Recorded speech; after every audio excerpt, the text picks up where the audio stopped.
गुलाल गोटा नेमकं काय असतं?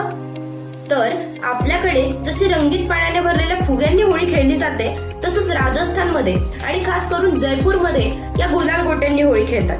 गुलाल गोटे हे लाखेपासून बनवलेले छोटे छोटे गोळे असतात, ज्यामध्ये कोरडा गुलाल भरला जातो आणि या गोळ्यांचं वजन साधारणतः 20 ग्रॅम इतकं असतं.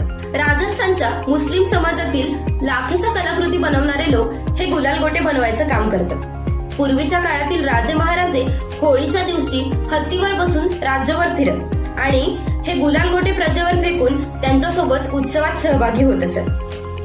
अजूनही राजस्थान आणि मथुरा वृंदावन सारख्या ठिकाणांमध्ये ही गुलाल गोट्यांची होळी खेळली जाते. तुमच्याकडे कशा प्रकारची